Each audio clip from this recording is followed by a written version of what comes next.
Hello, everyone. This is Bentley from Kent, Washington, and I have some more updates for you. So we're starting with the Kribensis Fry. So you've seen my Taeniatus, Bipindi, mom and dad, and you've seen these fry early on. I just kind of wanted to show like how big some of them are getting. Like you can see that zebra dainio, that's a full adult zebra dainio, and these guys are already, for the most part, an inch. You'll see a couple big ones that are significantly larger than the rest, and there are a few that are significantly smaller. Fish grow at different sizes based on how much they're eating, all that kind of stuff. But if you look, you'll see that some of the coloring is coming in really early on a lot of these fish. You'll see kind of like the hints of the purple hues in the bellies for females, and one of the bigger males will be here in just a sec. You'll start to see like some of his fin color coming in.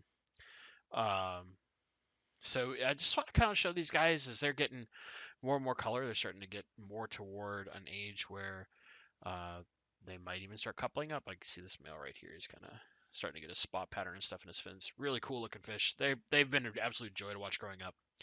And then I wanted to show my quarantine tank, and I put this in a really large quotation marks, even though you can't see my hands. But there are 6 species of rainbows in this tank, and they've been in there for a few months, basically just growing out. I turned my quarantine tank into a grow out. Um, so right there in the middle, you'll see the Millennium Red Rainbow, and he's a like 2-inch juvenile fish basically, and you can already see he's just got amazing color. Here is a Boismani Rainbow. It's a Lake Atinjo from Rosario LaCourte's breeding lines, and then you'll see some like dwarf neon rainbows fluttering about.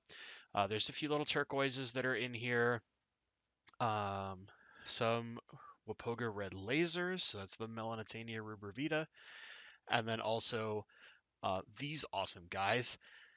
These are Apistogramma McMasteri Golds. So normally the red neck Apisto is the McMasteri. The gold form gets that more white tone in the body. You see the girl wearing over the right, and here's this male, just beautiful red finnage, a little bit of yellow. You see the two boys there. I have two pairs. Um, Hopefully they will pair up here soon. They're pretty young still, but they've got that awesome yellow and red, the kind of redneck pattern going across their face and the upper body. And this is just a little extra footage. And then the red and orange tones in their fins, and then like kind of snow white body. Really, they're just super cool looking fish.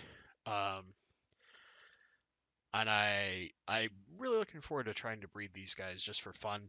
Um, just because they look so neat, they look so cool. A lot different from most of the other Apistos with that kind of mix of the white and red, especially going all the way up the body. And then, of course, most of these rainbows here are going to be going to breeding soon, just because they all come from very good breeders.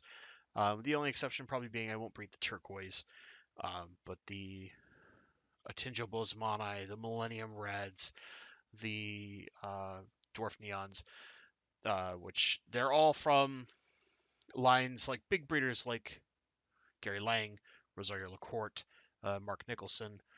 And this is where they're going to end up. So you can see this kind of rack just as a short. And you can see a couple of these tanks. This was early setup of this rack. Just kind of like making sure some space worked on a new room in my house. Well, new. It was my pantry, and I repurposed it into a fish room.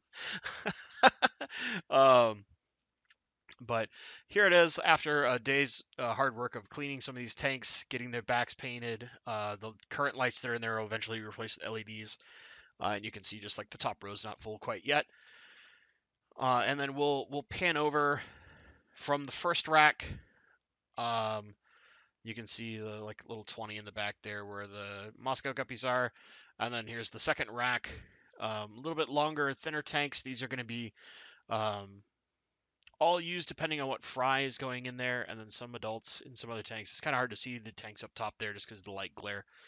But this is an upcoming project. As I get it all the way done, I'm going to show you guys videos, and then once we get the first rainbows going in this and start getting spawning happening and start getting eggs and then get to fry, you're going to see all of it. And then you can see these tanks. They're these cool kind of Euro brace style rimless tanks where they do go up a little higher.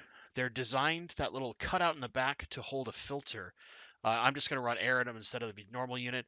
But these are cool little units. They'll be raising fry. You'll get more about them in the future. I just kind of want to show off some stuff that's going on. Thank you all for watching.